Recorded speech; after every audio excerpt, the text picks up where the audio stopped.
And you're on a meteoric rise. Like all of a sudden there are so many eyes on you. And I can only imagine, like, no one is ever going to experience that now, the way that you experienced it. That's the crazy thing to think about, is the way that you experience your national win. Everyone like looking at you like, who is this guy? What's going on?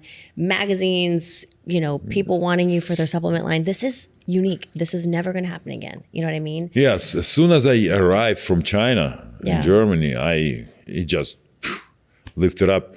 I had already an email with a contract from Nutrix, you know, all the offers. So right away, and from that moment, like my pro career started with everything what's in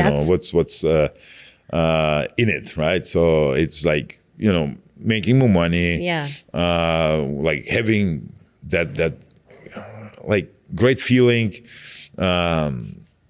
That you were like right now, you just can work. You just can work, and you know, make the potential come really true. You know, like prove it, right? Yeah. So, but also in the beginning it was tough because a lot of critics about my back and stuff like this. But I proved everyone wrong every time. So yeah, and that's a good thing. You know, if you know you can do that, and if that works at the end, you know, if you prep, you go up, and then even if you're not finished first, you know that you improved. And proved a lot of people wrong. So, I mean, I think we can all improve our back always, but I think that if I'm going to be honest with you, I always thought that, you know, your back had such a unique shape. Your insertions are so high that it's like it had its own shape that made it look so awesome. And I think that when you're standing next to somebody that has lower insertions, it's just a totally different back.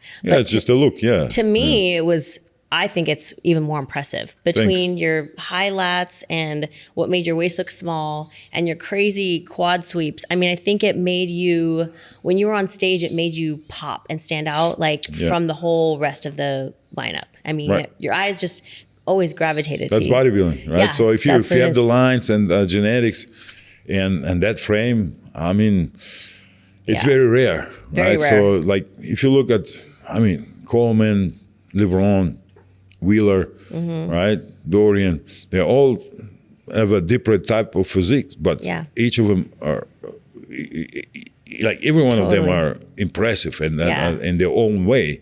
So it's the same with me.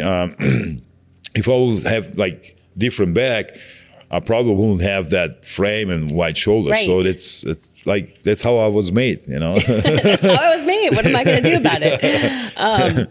But let's actually talk about this, because this is where you're really establishing your identity, you know, and you're really, you know, solidifying your place in the industry. You know, you kind of came out on the scene sort of out of seemingly nowhere. And then you, everybody wants you. You had your first Olympia was 2007? 2006. Okay. How did you do it in the first Out Olympia? of top 15. Okay, but I knew that, so I just got qualified a week before the Olympia. Oh, shoot. Okay. So that was pretty fast moving, you know. But I mean, you had just gotten your pro card, and then you got to the Olympia. I got my pro card in November 2005, and I was competing already August 2006. So not even a year. Right. But to be at the Olympia just right after you get your pro card is already so. That was huge. That's huge. That was really huge. That's really huge. Back in the days, being at Olympia was tough. I know. Just to make the qualification. Okay, the people would say, there were top 5 and top 3 shows where you could get the qualification, but we had just 5 or 6 shows, right? 5 or 6 shows, and there's only a couple divisions. So you don't have people spread out multiple divisions, multiple shows. There's less shows, less divisions, and less bodybuilders. Right. So and the quality was crazy. So every time you go to a Grand Prix, and you know who's competing, I'm like, oh wow. So and it was always tough. So you couldn't say like, okay, I do that show or that show. That's easier to qualify. No, it wasn't. It wasn't that way. How did you take it when did you still feel really proud of yourself, or were you good? I mean, being at Olympia in the first year as a pro, that was huge. But did you get a fire under your butt to come back? Okay. Well, look, the Olympia was what, October 2006, and in May I won my first pro show. That's awesome. In 2007, right? So it's like not even half a year. So okay, be honest. Going into the 2007 Olympia, did you have visions of winning? Not winning because I knew the politics will not allow it because I'm still too fresh. And but did you think that you could win it? Yeah. But not place first? I would. Like, did you feel like you had a winning physique? Yeah. So you were feeling good. I was working with Milos at the time. Yeah. And he was telling me, "I'm Mr. Olympia. You know, I'm built for that. So I'll be Mr. Olympia. Not maybe now, but in the future. But." Preparing for the prejudging backstage, Albert Buzek came up to me and took a couple pictures because he was president of the IFBB in Germany. Yeah. So he told me right away, "You will make your name today." So and after that, so the crowd went crazy that year. I finished 5th. My second Olympia, 5th place. I thought you were 4th. That was like a win for me. You should have been 4th. Yeah, well. Okay. Ronnie is a legend, so yeah. Ronnie is a legend. Here's the thing, okay?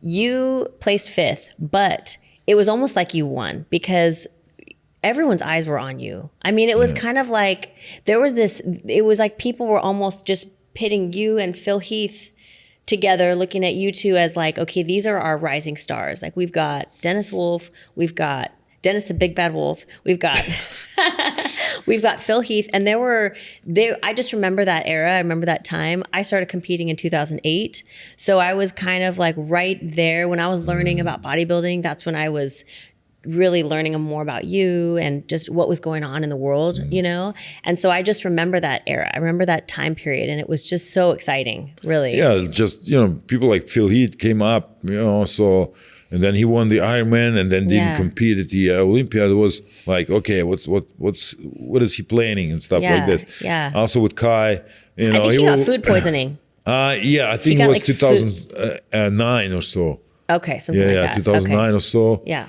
Or 8, something like that. Something so like it that. ended up right like 3rd or 5th. I don't remember. Yeah. Yeah, but it was a fantastic area. So Kai Green also will win a couple of shows, then not compete at the Olympia. So everyone was like, okay, what is he planning?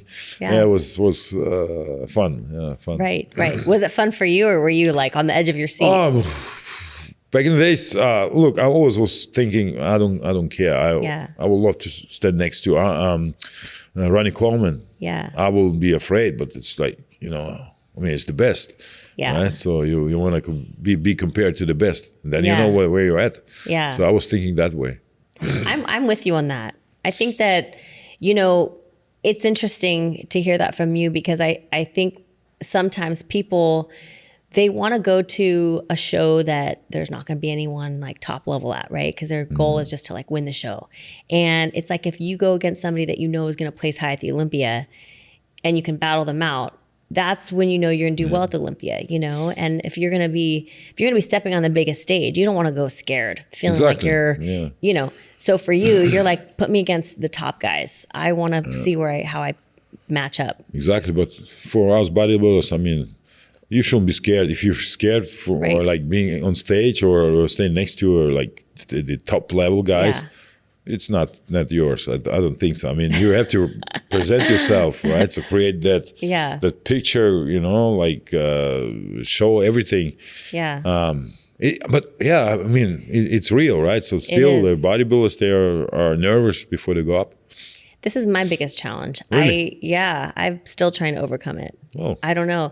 And some people will say if you're prepared, you should never be scared. But I do still deal with this. What would you say to somebody like me asking for a friend?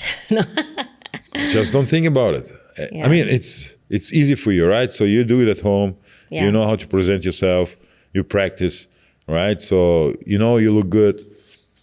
So it should be easy. You make it sound so easy. It is. Yeah. Just don't think.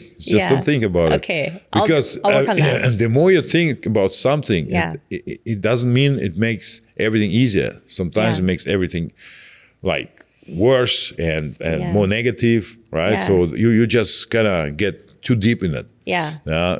So things like going on stage or like, look, you do podcast interview. Why should you afraid going on stage? I think that is more difficult to talk than just present yourself. So for some people, right? Yeah. So that would be. I just make it easy for yourself. Like anything what works, where you can just relax yourself.